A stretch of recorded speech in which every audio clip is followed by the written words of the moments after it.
experiencia. ¿En inglés? No. Ese es el sistema. El Zoom está en inglés nomás. ¿Hay gente del otro lado? Sí. Ah, Sí. bueno. Buenas. Bueno. Buenas, no sé si ya me están escuchando, disculpen. Sí, están escuchando. ¿Se escucha Marianela todavía? Hola. Sí, te escucho bien, hola. ¿Qué tal? Disculpen la demora, pero estaba trabajando. Así que Muy bien. ahí me Bueno, no hay libero. problema. Bueno, no sé, ¿son todos pediatras? ¿Cómo es la...? Pediatras, residentes de pediatría y pediatras público. y practicantes de PFO. Bien. Terapistas, en todo el mundo pediátrico. Un poco, bueno, buenísimo porque está orientada a la pediatría la charla. Un poco actualizar la situación, o sea, el soporte nutricional del paciente hospitalizado, que cuando uno piensa eso, siempre piensa en la enteral, la parenteral, pero va mucho más allá, digamos, de la cuestión nutricional en un paciente que se interna en todos los niveles, sea en la terapia intensiva o sea en una sala de clínica. Es un aspecto que no hay que perder de vista porque es fundamental para la evolución de ese paciente. Y entonces no solo hay que intervenir cuando hay un problema nutricional real, ¿Agua o café? ¿Qué querés? Café. Sino también hay que tratar de evitarlos, esos problemas. O sea, uno tiene que intervenir desde antes, y sabemos que es muy difícil porque a veces el paciente ingresa, es crítico, o uno está apurado, la guardia. Y después de esta charla, seguramente hoy y mañana todos se van a acordar, pasado mañana hay como que la idea es no olvidarse, que es un aspecto clave, y van a ver por qué es tan importante. En realidad, cada paciente que se interna, uno debiera considerar las distintas situaciones que pueden contribuir o que pueden, al contrario, ser una desventaja para el paciente en relación a la nutrición, ¿sí? Primero, la edad que tenga. Hay periodos más críticos en relación a la nutrición, como son el primer año de vida, la adolescencia, que es donde el crecimiento es clave. Niños con diferentes estados nutricionales. ¿Qué pasa? En nuestra población suele tener un alto porcentaje de pacientes que ya ingresan desnutridos. O sea que a lo que nosotros hagamos se le va a sumar su situación previa, que muchas veces ya es desnutrición o incluso sobrepeso u obesidad, que tampoco es para dejar de atender a esto, que ya en nuestra población los niños con sobrepeso y obesidad son el 40%. Entonces, lo más probable, esta es la última encuesta de ERIS del 2019, lo más probable es que tengamos pacientes o con sobrepeso y obesidad y un alto porcentaje de pacientes desnutridos si cursan además una enfermedad crónica, que suele desnutrir. Bueno, obviamente la gravedad al momento del ingreso también va a ser un factor importante. El momento o sea, la estancia hospitalaria, o sea, un paciente que ingresa con una patología aguda que va a estar 3-4 días, probablemente nuestra intervención no tenga tanto impacto como un paciente con una enfermedad que condiciona una internación prolongada. Esto, bueno, del estado nutricional, que ya lo habíamos hablado, o también la cultura alimentaria de cada paciente. Esto por ahí suele no darse mucha importancia porque, bueno, se piden planes alimentarios para todos similares según la edad, pero bueno, hay chicos que comen diferente, que vienen de otros países, incluso que se internan en nuestro país, o que vienen de distintas zonas o con diferentes hábitos, y también quizás durante el tiempo que están internados, esa ingesta se reduce. Y entonces, bueno, acá entraría dentro de lo hospitalario, tenemos que tener en cuenta por ahí la inseguridad alimentaria que tienen ya los pacientes previos al ingreso y la condición que tienen de enfermedades crónicas o que, no sé, la primera internación. Te hice una pregunta antes de entrar a Sí. la internación, en función de que vos recordaste el porcentaje de sobrepeso o obesidad en lo ambulatorio. ¿Qué debe hacer el pediatra cuando ve un paciente que lo viene a ver por un certificado de buena salud y tiene sobrepeso y obesidad? Sí, hay que aclarar eso, o sea, sí. Igualmente lo haces porque, o sea, pero no hay que sin estudiarlo, pedirle todo. No, claro, pero yo me refiero... Sí, por lo menos hay que hablarlo y alertar a la madre. No, bien, todo eso yo lo comparto, pero yo digo, uno puede certificar que tiene buena salud si tiene obesidad.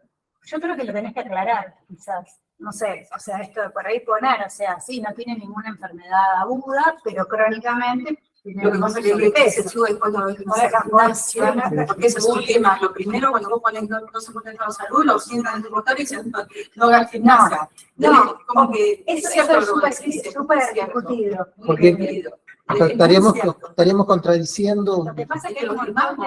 Eso, Lo firmamos. eso. No es que no es así, lo firmamos. Lo que pasa es que un chico que tenga sobrepeso no contraindica que haga una actividad física. Pero O sea, puede poner escuela. que no contraindica una actividad física, pero que requiere seguimiento. Pero vos pones, certifico que fulano de tal goza de buena salud. Estamos diciendo que se puede estar obeso. Debemos poner que se encuentra en condiciones de realizar actividad física, claro. Porque no es que lo piden para eso.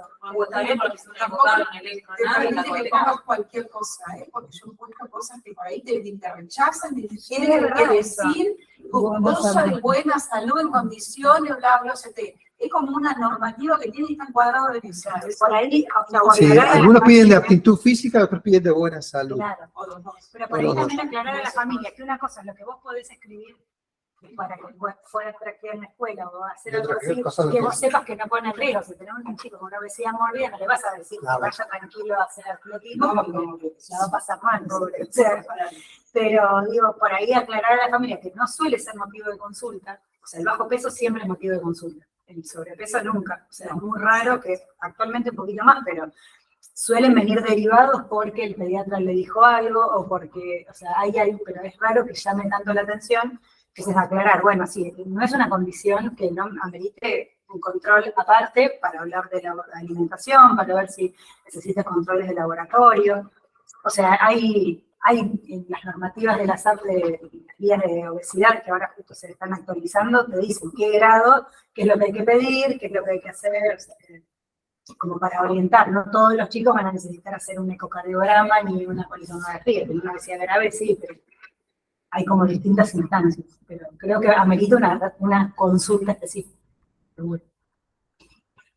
Bueno, podríamos hablar todo el día. Sí, por eso quería señalar la contradicción de decir buena salud.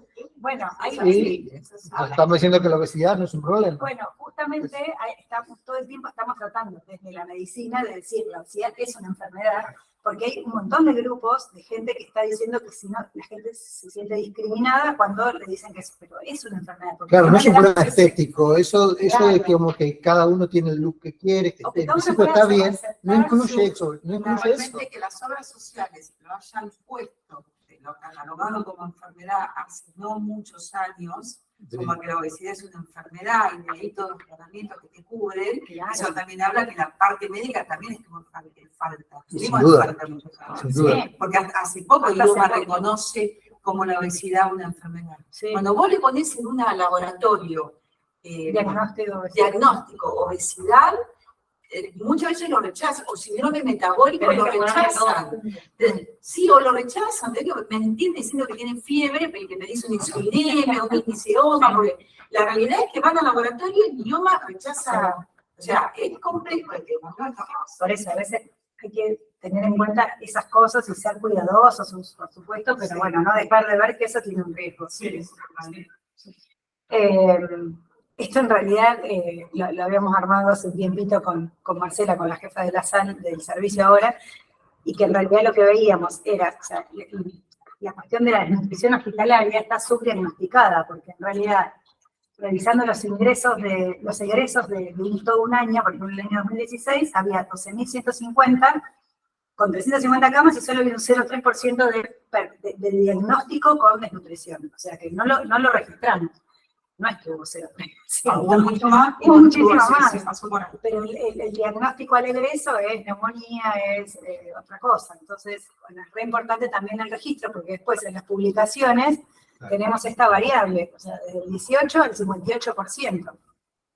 Quizás tiene que ver con eso, con registrarlo como un problema. Así como estamos hablando del sobrepeso y la obesidad, la desnutrición también.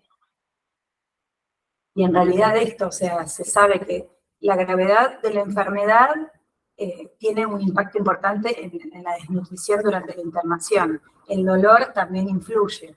La ingesta y los aportes que podemos darle a ese paciente durante la instancia hospitalaria van a tener como riesgo prolongar la internación, el mayor uso de antibióticos y, o sea, empeorar la calidad de vida. Se le va a pasar peor, obviamente, si no le consideramos ese tema. Y mucho tiene que ver, o sea, la alimentación, no solo el soporte, quiero decir, el más o menos responder a que esa alimentación sea lo mejor posible hace un montón a la calidad del paciente durante la intervención. Entonces, ¿qué enfermedades? Ya de por sí, solo al ingreso, uno dice, bueno, estos pacientes tienen mayor riesgo de desnutrirse, los que tienen trastornos psiquiátricos y neurológicos. En nuestro medio tenemos cada vez más trastornos psiquiátricos sobre la sala, en todo el hospital, bulimia y anorexia, cada vez hay más. Problemas neurológicos, chicos con parálisis cerebral, cada vez más crónicos, que ya tienen también un deterioro nutricional, son factores de riesgo. Las enfermedades con manifestaciones gastrointestinales, obviamente que por la mala absorción también tienen mayor riesgo, y las cardiopatías congénitas que asocian un mayor gasto y mucha más dificultad para la alimentación. Y entonces, ¿por qué ocurre la desnutrición hospitalaria? O sea, habitualmente nosotros vamos a decir, no, bueno, también esto hace un mes que está internado. Bueno, no tendría que ser. O sea, no tenemos que naturalizar que eso ocurre, sino tenemos que saber por qué ocurre y evitarlo. Entonces, porque ya vienen malnutridos al ingreso, porque no tenemos el registro de que eso es algo importante, porque por ahí no tenemos una buena evaluación nutricional al ingreso, que eso después dice, no sabemos si empeoró, porque no lo pesamos, no lo medimos, ¿sí? Esto ocurre un montón. Ayunos prolongados por estudios, porque no llegó la leche, porque no sé, X motivo. La hidratación parenteral prolongada, solo hidratación, cuando sabemos que va a haber chicos que van a estar ayunados mucho tiempo y no sé, estar alerta a alimentarlo rápidamente, el tipo de dietas, mantener pacientes con dolor, que obviamente tienen hiporexia por esto, y el disconfort. Y todo esto va a sumar al por qué se desnutren. O sea, no es esperado en la internación, ocurre un montón, pero bueno, podemos evitarlo. Y entonces, ¿qué podemos hacer para poder decir, bueno, acá tenemos que intervenir precozmente, evitar la desnutrición? Evaluación nutricional al ingreso, ¿sí? General. No digo la terapia el primer día que llegó y están con los sinotrópicos, pero después, bueno, por ahí segundo, tercer día uno ya puede tener una evaluación general. Y en una sala más aún, ¿sí? Que no es solo el peso, sino que es la antropometría. Es un examen físico y valorar una curva de crecimiento si tenemos datos. El tamizaje nutricional, esto parece una pavada, es algo simple, hay un montón de escalas para hacer tamizaje nutricional. En pediatría hay, o sea, recién en el último tiempo, como que se han validado algunos scores que son simples de hacer. Ahora vamos a ver qué diferencia hay entre evaluación nutricional y tamizaje. Pero es como una foto de, este tiene riesgo, o este está desnutrido, pero sobre todo tiene riesgo de desnutrirse. Y por último, bueno, en función de lo que nosotros hayamos evaluado, hacer una intervención oportuna, con la complejidad que requiere en ese momento, y monitorizar nuestra intervención y un seguimiento, porque yo no pongo una sonda y una enteral y ya está. Hay que medirlo, hay que seguirlo, hay que tener un objetivo, a ver qué es lo que estoy esperando. ¿Sí? Y entonces, en todo eso, la evaluación nutricional es algo amplio, no es solamente el peso, vuelvo a decir, la antropometría, la historia clínica, creo que la historia alimentaria, de cómo se alimentaba ese paciente, un buen examen físico, composición corporal y la instalación no suele ser, es más específico de la especialidad, pero uno puede, aunque sea, medir un perímetro braquial, que no necesita ninguna herramienta especial, un centímetro con el que lo mide en la cabeza, se mide el brazo. Y eso nos da, sobre todo en paciente crítico, la pérdida de masa magra. O sea, si el paciente está disminuyendo su perímetro braquial, entendía, siendo así, digo, me iba a decir algo. Me acordaba de... Podemos preguntar a un pacientito a punto. No, por eso. Bueno, eso después para cuando uno busca qué es lo que le va a aportar, tenemos que cubrir al menos lo basal, o sea, de ahí para adelante. Entonces, bueno, esos ya serían los objetivos. Pero bueno, es importante no solo cuando, o sea, generalmente un paciente pediátrico está con algún familiar, no solo come bien, o sea, eso es como, la madrecita, bien, después preguntar no come nada, o sea, come guiso todos los días. ¿Qué le pone guiso? Agua, papa y 2 verduritas. Bueno, eso no es nutritivo, no es completo. Sí, eso es La alimentación de los chicos. Y el fideo solo o el guiso ese que sin ningún tipo de grasa ni ningún tipo de proteína. Entonces, bueno, como evaluar, hay un montón de maneras de ver, por ahí en el recordatorio, decir no sé cuántas veces por semana come determinado alimento. Sí, sí, eso es. Con el precio que tiene ahora la carne es difícil. Pero bueno, uno tiene que saberlo. No es para criticárselo ni para obligar a la gente a gastar plata, pero sí saberlo para suplementar, para saber en qué situación está. Desde lo personal del paciente, o sea, todo, con qué peso nació, si es un lactante, si tuvo desnutrición la mamá, cómo se alimentó, cuánto tiempo tomó teta, bueno, todo eso, si tiene alguna otra enfermedad, eso hace el estado actual del paciente, cómo hace caca. En los pacientes con parálisis cerebral también es muy importante cuánto tiempo tarda en alimentarse ese paciente, porque muchos vienen así muy desnutridos, pero porque come de todo, pero el platito que le prepara la mamá procesado tarda 3 horas en comer. Entonces en el día la ingesta total es baja. O tiene problemas, no, antes comía, pero ahora no quiere más tal cosa. No sé, no quiere más lo que es muy líquido, se está ahogando, pobre. Entonces, claro, no quiere porque se ahoga, y hay que hacer un estudio de dilución y chequear eso. Después en el examen físico general uno puede también inferir un poco el estado nutricional, que no es solo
¿Ahí se escucha?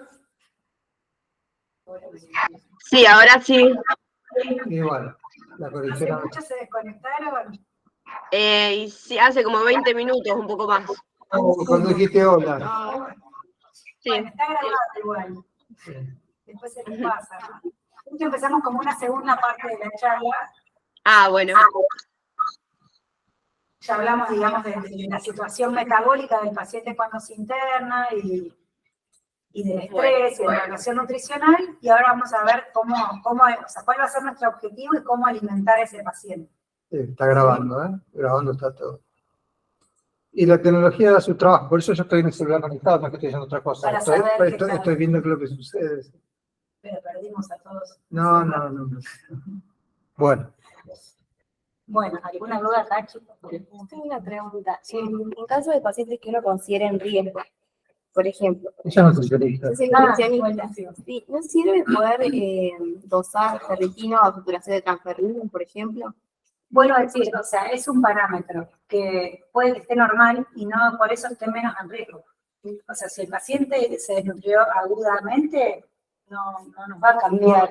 El objetivo va a ser evitar que se desnutre o evitar que siga empeorando. O sea, el parámetro de sangre no nos aporta nada. O sea, un paciente que está anémico, sí, está anémico, pero no significa que el que no esté anémico pueda, o sea, que no tenga depósito de hierro, que habla de una anemia prolongada, pero no significa que no sea en riesgo un paciente, no sea oncológico, el debut de una leucemia. Por ahí, bueno, leucemia justo por ahí está anémico, pero digo un debut de otra cosa, que vos sabés que está todo perfecto. El riesgo está, o sea, se va. Nosotros vemos pacientes de anorexia que tienen un índice de masa corporal de 12 y capaz que no están anémicas. Sí, por ahí el depósito está disminuido, pero el riesgo lo tiene por la enfermedad que tiene, que sabés que va a condicionar la ingesta y la progresión de peso después. No es que no hay que pedirlo, sino que no nos condicione lo que vamos a hacer. Bueno, entonces, siempre vamos a tratar de lo más básico y lo más fisiológico a lo más complejo. ¿Sí? Yo no empiezo con un paciente de nutrición parenteral que está ya, a no ser que tenga determinadas cosas que vamos a ver. Pero si no, en general, lo que uno no puede perder de vista es lo más simple, que es la dieta, ¿sí? ¿Qué es lo que va a comer? Después los suplementos orales, después la enteral y después la parenteral. Entonces, esto es lo que hablábamos de lo que es el objetivo. O sea, yo tengo que saber cuál es mi objetivo calórico. Esto por ahí vos lo vas a manejar mejor que nosotros. Y en realidad, cuando nosotros evaluamos con estas tablas, que es, por ejemplo, el Schofield, es un requerimiento basal. Ningún chico va a crecer si yo le doy un requerimiento basal. Por eso hay los aportes según FAOMS, que no es esta tablita de OMS. Esto es como si yo hiciese una calorimetría indirecta a un paciente en reposo absoluto, me dice cuánto necesita de calorías para eso, para estar en reposo y en ayuno. Ahora, si yo quiero que crezca, va a comer, se va a mover, a ese requerimiento le tengo que agregar un factor de corrección o también con esas guías, esos reportes del FAOMS ya tienen ese porcentaje agregado, ¿sí? Y es mucho más que basal, por supuesto. ¿Sí? Entonces ahí yo tengo que saber la cantidad que ven, esto sería como ya con ese factor de corrección. Digo, para no tener que sacar tanta cuenta, por ahí uno puede ir directamente a la tabla de FAOMS. Y en función de eso voy a establecer después mi objetivo. Entonces digo, bueno, este paciente necesita tantas calorías por día. ¿Cuánto come? Hago un registro alimentario, hago un recordatorio, veo la frecuencia, veo la historia, o sea, evalúo qué es lo que está comiendo. Y las chicas nos van a decir, porque nosotros la mayoría de veces nunca sabemos cuánto es en calorías, pero bueno, más o menos decimos, bueno, ¿le alcanza o no lo que está comiendo? Cuando el paciente esté internado, lo que come va a estar muy condicionado a lo que nosotros le mandamos. O sea, por más que en su casa coma 2000 calorías, capaz que internado come 200 porque no le gustó nada. Entonces, ojo con lo que mandamos.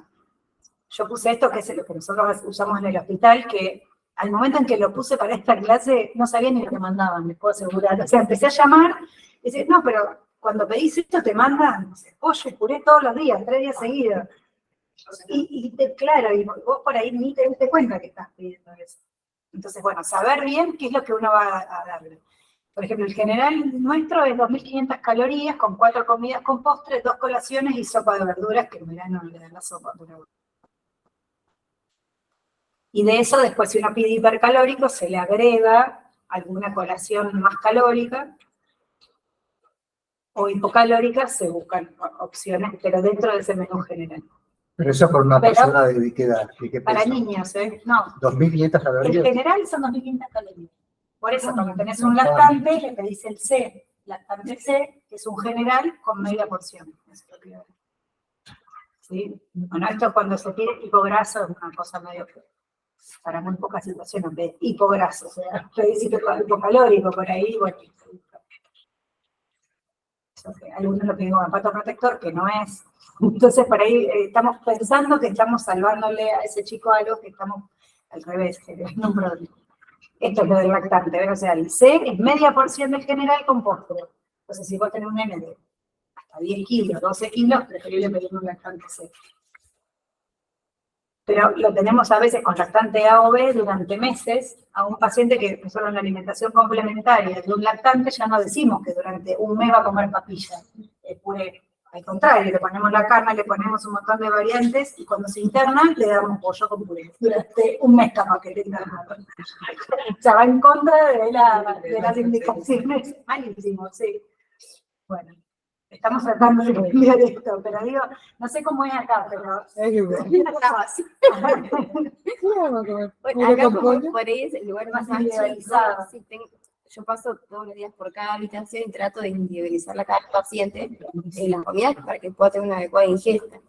Pero bueno, me pasa muchas veces el condicionante, a veces de los papás, de la conducta previa que ya tienen cuanto a la alimentación del nene, esto de que muchas veces comen 3 cosas nada más, fideos, papa, Si le traes la dieta, no le va a comer. sí, patitas, ni siquiera las milanesas quieren comer. Entonces creo que también es una educación alimentaria desde la casa. Muchas veces yo les doy dietitas como de alta o planes para que se lleven y puedan los papás. Pero bueno, no piden un seguimiento. Sí, a veces no ni las comen. No las comen, es una pena, porque son ricas, son bien hechas. Sí. Un poco y un poco, o sea, por eso digo, nuestra responsabilidad es saber lo que le vamos a pedir y qué es lo que, por la edad que tiene y por la situación nutricional, quien quiera comer.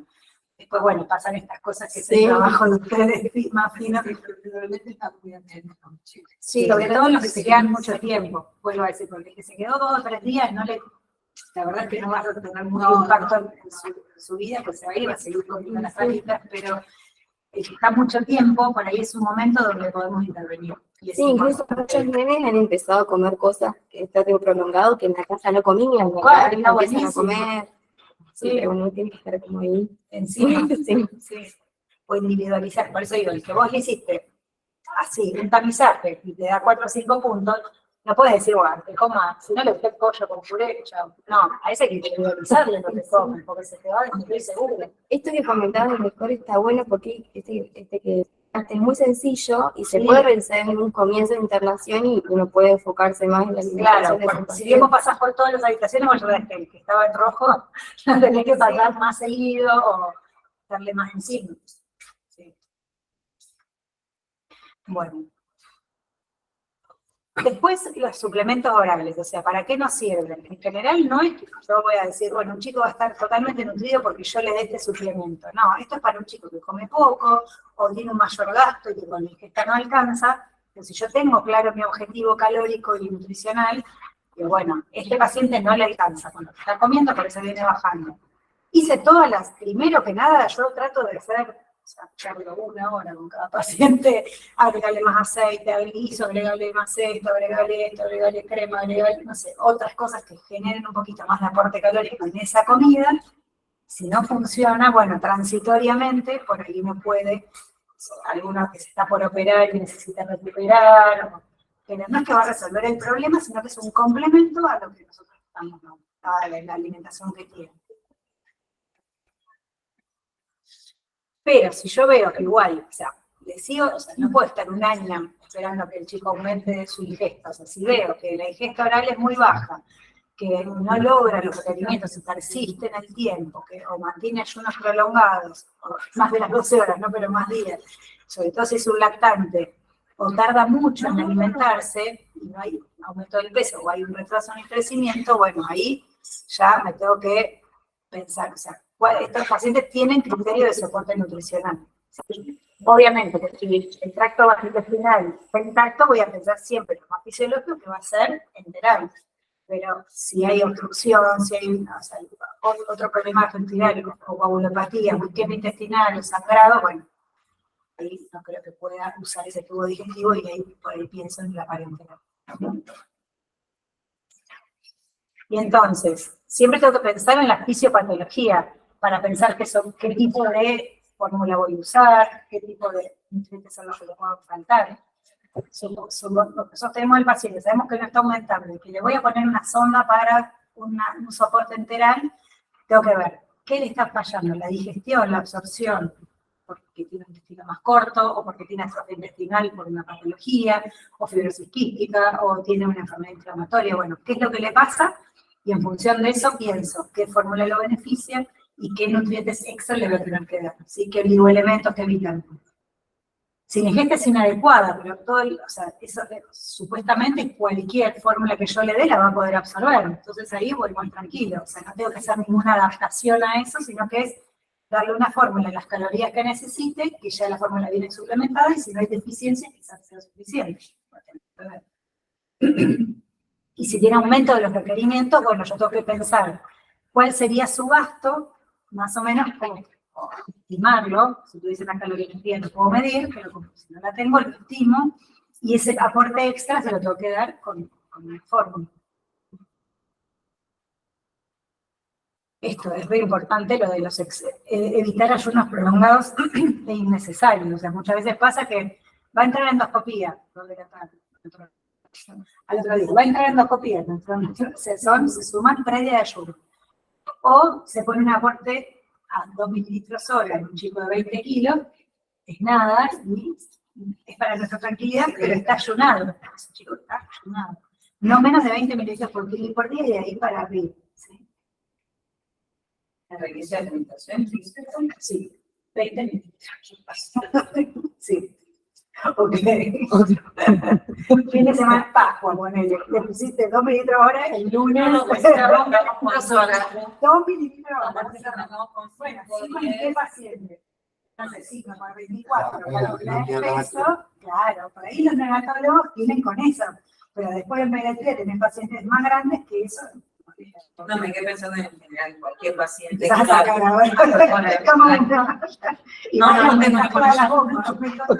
voy a aprovechar para introducirte una pregunta sobre otro tema, que para mí está claro, pero uno en la práctica encuentra otros criterios. Es que el agua no sirve para probar tolerancia. Y depende en qué, o sea, quirúrgico, decís. Claro, que el agua no genera peritrantismo, no tiene macronutrientes, no. Ay, sí, no sé, igual, por ahí te estoy diciendo lo que a mí me parece, ¿no? Que te digo, leí esta actualización y no, o sea, me parece que depende, sí te va a servir para el peritrantismo quizás, pero no te va a servir por ahí para ver la función digestiva, obviamente. O sea, puede que la leche, puede tener diarrea, pero si está fluido o no, no pasa nada.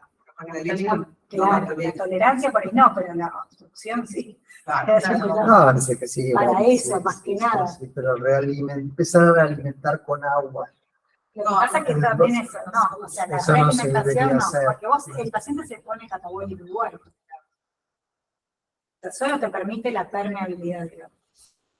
Pero no es. Bueno, evitemos los ayunos. ¿Qué dicen los expertos, digamos? ¿Qué recomendaciones tenemos? O sea, en relación a la nutrición parenteral, esto que les decía, ¿sí? No es que de una vamos a ir a todos los pacientes parenteral, pero hay situaciones que requieren un aporte cuanto antes, sí, parenteral, por ejemplo, el paciente, el neonato, o sea, que uno sí o sí no va a cumplir todos los requerimientos con enteral, tiene que empezar cuanto antes, no podemos esperar que el enteral le alcance, estamos con estos 5 mililitros no.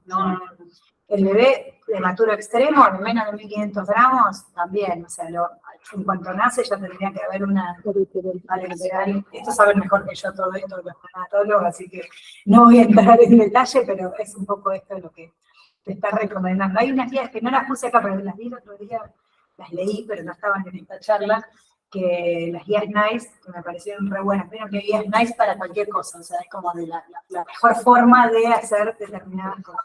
Y había una de neonatología que estaba re buena, que hablaba de en qué momento, qué aporte de micronutrientes, que se las comparto.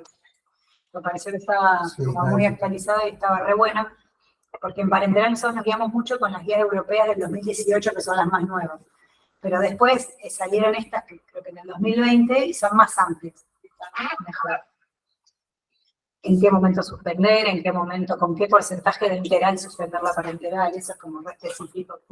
Sé la teoría de él, pero está bueno. Bueno, y sí, obviamente si el tracto funcional no es funcionante, sobre todo en los más chiquitos, o sea, uno hace un ayuno, sabe que va a operarse de determinado, no va a comer, bueno, hay que hacer parenteral hasta que lo pueda hacer, pueda usar el intestino. Esto es medio viejo, pero un poco es, a nivel general sería eso, o sea, no hasta la vía enteral, por 5 o 7 días, pero en los chicos menores de un año, perdón, 1 a 3 días en menores de un año, o 4 o 5 si hay desnutrición o se prevé ayuno programado. Cuanto antes uno ya piensa, mejor. O sea, ¿por qué? Porque eso implica una vía central, implica una vía segura, por lo menos. Y se suspende con el aporte más del 75% del requerimiento. Juli, 1 a 3 días en el menor de un año. No neonato, No, lactante. Sí, Buen peso y todo, hasta no más de 3 días siempre al menor de un año. Sí, que no tenga un tubo digestivo funcionante, ¿no? Claro. Y lo que es importante, eso, lo pusimos, controlar, no es que quede eternamente, o sea, evitar y prever las complicaciones asociadas.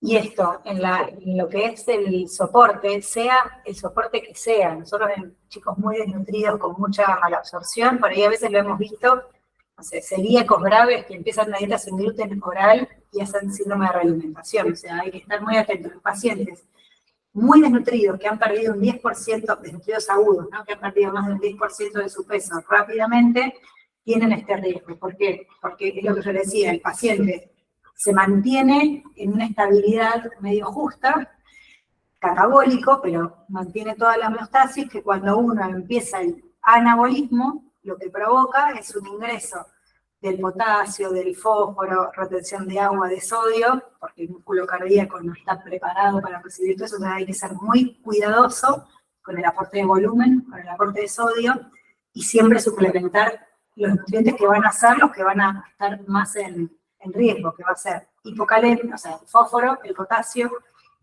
la tiamina, y ojo con el, sobre todo con darle poquito sodio y poquita, o sea, soluciones no diluidas, ¿sí? Porque si no eso genera retención de líquido y puede llevar a una insuficiencia cardíaca. Acá te lo no sé, el cuadro, no lo puse. Pero bueno, siempre es ir chequeando, al principio incluso 2 veces al día o cada 24 horas, ir siguiendo estos electrolitos. Esto es un caso clínico que en realidad es medio como genérico. Bueno, es un bebé que entró a cirugía por una invaginación intestinal, que bueno, se imaginó, se fue de alta, se reinterna después con un cuadro oclusivo, se hace una laparotomía con adherencias y entonces se realiza una ostomía a 12 centímetros de la válvula, una ostomía baja, digamos. El paciente se va de alta a los 15 días, o sea, y se cita para el cierre de esa ostomía. Después tuvo una crisis reconstructiva, se suspendió, cosas que pasan 1000 veces, pero a los 11 meses, fíjense, o sea, a los 8 meses fue todo este cuadro y a los 15 días se iba a cerrar y tenía 11 meses y todavía estaba ostomizado sin indicaciones específicas ni seguimientos adecuados, y el paciente estaba muy desnutrido, ¿sí? ¿Se hizo la ileostomía y se hizo una resección también? No, se hizo la resección, claro, fue nada, la perforación, pero quedó desfuncionalizado y la idea era volver a unirlo. O sea, no un intestino corto, no tiene ninguna otra cosa, pero era un paciente que se iba con mayores pérdidas que no estaba, o sea, su alimentación en los 8 meses, que era, no sé, supongamos, alimentación complementaria, siguió igual, pero con unos ostomía, que perdía bastante, no me acuerdo si lo noté acá, pero supónganse, no sé, 300 mililitros por día. Algo, perdía bastante, porque era una ostomía baja. Y entonces cuando se interna un chico que te pesaba 8 kilos al operarse, estaba normonutrido, al momento que se evalúa, se interna de nuevo, estaba con un Z al menos 1,75, la talla seguía bien, es lo que le digo, el impacto en talla es más tardío, de una desnutrición aguda. ¿Sí? Ahí se había quedado el peso para la edad, la talla para la edad estaba igual, y en el laboratorio lo que tenía era un laboratorio de sangre de 129 y en orina 8 de sodio, o sea, y en ostomía 87. Perdía 200 mililitros. Me acordaba algo, pero no me acordaba qué era, entonces perdía, ¿no? Entonces, ¿cuánto perdía? Por kilo por día, 25 mililitros por kilo y por día, y eso que tiene un elevado contenido de sodio, esa pérdida. Entonces, más allá que el chico comiera las calorías que necesitaba, no iba a crecer ni iba a bajar de peso porque se deshidrataba crónicamente y porque perdía sodio.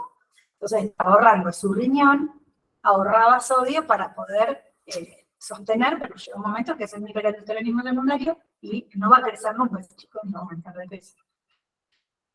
Y entonces ahí mi objetivo, ¿cuál era? Recuperar con la nutrición aguda. Entonces, más allá de las calorías que necesitamos para que ese chico aumente, ¿qué tenemos que hacer? Tratar de reducir esa pérdida o compensar todo lo que estaba perdiendo. Se suplementa sodio, se suplementa potasio por esto de la realimentación, más que nada, no porque perdiera, sino porque se iba a realimentar rápidamente. Y monitorizar todos los días cuánto aumenta, sodio y potasio en orina, para ver si estamos bien con la suplementación, y cuánto se pierde por esto mismo. Incluso si pierde mucho, no puedo usar, por ejemplo, la operamida para que pierda menos y ahí acomodarlo. Y al momento del cierre, tenerlo compensado desde lo hidroelectrolítico, porque si no, o sea, obviamente que vamos a tener problemas. Si el paciente yo lo cierro cuando se interna, desnutrido, hiponatremio, deshidratado, no, pues se va a hacer. Y bueno, después se cerró y se fue con un peso adecuado. Ahí recayó.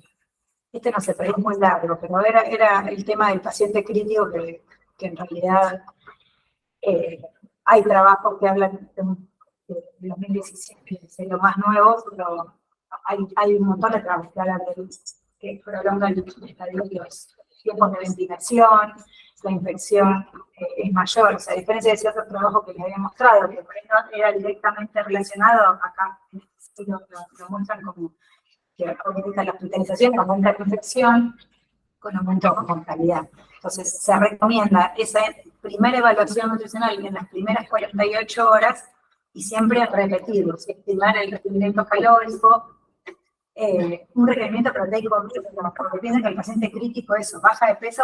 Claro, lo que pasa es que acá hay un montón de artículos sobre eso. Acá hay un timing para diferenciar cuando el paciente está en soporte metabólico y cuando está en soporte nutricional. Sí. Y inicialmente, así si bien puede ser, es sin duda mala la subalimentación, es mala la sobrealimentación, porque el paciente está catabólico, así claro. Que hay algoritmos para llevar eso. Todo en relación a la proteína y no a la glucosa. Primero mucha proteína y poca caloría y después invirtiéndolo. No sobrealimentar, sobre todo en función de glucosa, porque el paciente es hiperglucémico y porque, o sea, no ese es el objetivo, sino que uno trata de preservar es su masa magra. Entonces, pensar también eso, o sea, qué tipo de fórmula podemos usar que sea más proteica y menos, cosa que es muy difícil. Y el objetivo es que no se consuma, no que aumente de peso ni que se nutra, sino que no se consuma. Para que no consumirlo, por eso digo lo del perímetro, o sea, que en esa evaluación nutricional uno coma su perímetro. No va a aumentar nada de peso, pero si yo lo mantengo con un perímetro braquial igual en toda la evolución, ya es un montón, o sea, ya logré evitar el consumo. Después, bueno, lo realimentaré, pero no es inmediato, pero sí es evitar el catabolismo proteico inicial, porque después la gravedad del cuadro va a ser mayor. Bueno, y intentar, pasadas esas primeras 48 horas, si se logra estabilizar al paciente, no demorar un mes para empezar a nutrirlo, sino ir siendo como intensivo, digamos. Algunos algoritmos de la recuperación nutricional de las cardiopatías, son protocolos de Boston. En el neonato miden la PCR como patrón de... como para ver patrón, cuándo cuándo se desinflama para empezar a, para salir de esa etapa para empezar a aumentar, para pasar a soporte nutricional, el metabólico En nutricional. las medidas de Protipet hay un repaso también material importante. Bueno, se prefiere la vía gástrica, antes se pensaba que había que usar una zona transpilórica, la verdad que no hay ningún beneficio, y esto de tubo digestivo no funcionante como para pasar a parenteral. Y bueno, sería importante esto, encontrar alguna herramienta como para determinar el riesgo, hacer un screening, indicar oportunamente el soporte y hacer un seguimiento, o sea, durante la internación y más allá de la internación. Yo te voy a cruzar un tema que es un tema de debate permanente también, en estos pacientes y en todos, pero desde el punto de vista nutricional. Todos estos pacientes de rutina con dosis altas de omeprazol. La rutina tienen todos esos pacientes. Sí. No, contra sus pacientes. Pues ¿Qué sí. opinión merece? No, a ver, no sé, en la etapa crítica probablemente sí haya. Después los hablamos de sacarlo. Pero Claro, bueno, acá sí, no pero no se- sacamos. No lo sacamos.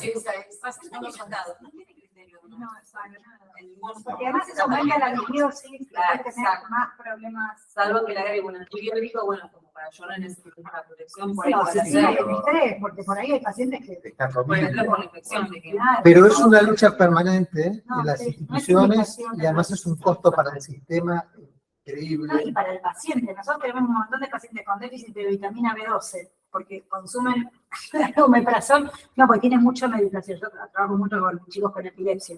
Tienen todos, sí, 3 anticonvulsivantes, pero tienen el omeprazol ahí. Bueno, No es pero necesario. es un tema que necesitamos trabajar la comunidad pediátrica Sí. porque hay una Porque te creía que sobreindicación tremenda. no había riesgo de eso. Claro. No, tiene sus efectos adversos. También se ha pensado en un paciente crítico y tomado terapia por el estrés. Claro, Sí. se lo piensa desde el punto de vista del estrés y no de la medicación reversible. Mm. Yo lo veo cuando el chico está comiendo, creo que hay que Sacarlo del estrés, solo ya está. sacarlo del estrés y ya sacarlo. o ahí reutilizarlo en el caso de que esté pasando una infección que podría ser una situación de estrés para el paciente y Pero en general cuesta sacarlo. O sea, está con Muy una bien. persona, sí, obviamente. En general cuesta sacarlo, en general está pues. Cuando vas a una hemorragia digestiva, que después con la omeprazol le pones a 40, 60, 90, Sí. ya no tengo muchas armas. No, y por eso digo también que si está con corticoides hay que ponerlo, incluso a veces en crisis reconstructivas graves, con una dosis altísima de corticoides no tiene omeprazol. Y después tienen otro. Pero hoy entra un apéndice en una sala de pediatría que Sí, es bueno, omeprazol. Sí, sí, Pero- pero bueno, todo, sí. Sí, Sí. Igual Hay para que que sea hay que poder en el sentido del ayuno. O son pacientes que están enfermados, ahí yo le daría porque ha habido en algunas situaciones en las que he visto pacientes ayunados hace 48 y no tienen una operación indicada, me parece que no estaría Ayuno y para estrés, claro. a eso lo atribuyo. Pero bueno, Y sí deberían de tenerlo. bueno, un poco igual para cerrar era esto de que dentro de los derechos de niños hospitalizados, que no sabía ni que existían, pero cuando encontré me pareció que estaba el tema de, o sea, no soportar cosas, o sea, suplementos inútiles acá, no darle de comer mucho tiempo, o no darle algo que, o sea, dentro de las posibilidades de lo mejor posible en la alimentación, creo que es parte también, o sea, es nuestro deber no perder de vista para hacer lo mejor posible sustancias hospitalarias. Sí, y a mí me gusta siempre ver que la nutrición también es tratamiento medicamentoso. Sí, ¿Sí? Así como uno dice, bueno, el oxígeno ya no es como antes, ni puede faltar, ni puede sobrar, hay que medir, los líquidos son medicamentos, sí, sí, todo. y a nadie se le ocurriría decir tiene más o menos de noradrenalina, o más o menos de antibiótico, y uno dice tiene más o menos de calorías, Sí, ¿no? sí, Uno tiene que estar medido. uno lo pone en un lugar... Así que de la historia clínica, nosotros en un momento que lo habíamos hecho allá en el hospital, deberíamos hacerlo del índice de oxigenación de la paz. A ver, deberíamos poner las calorías. Bueno, las chicas Claro. habían hecho el programa. Sí, Entonces, el programa de... una lo instalaron, yo por el 2000, no sé si fue hace 2016, yo no lo vi, creo que fue 2017, por ahí que se instalamos varios.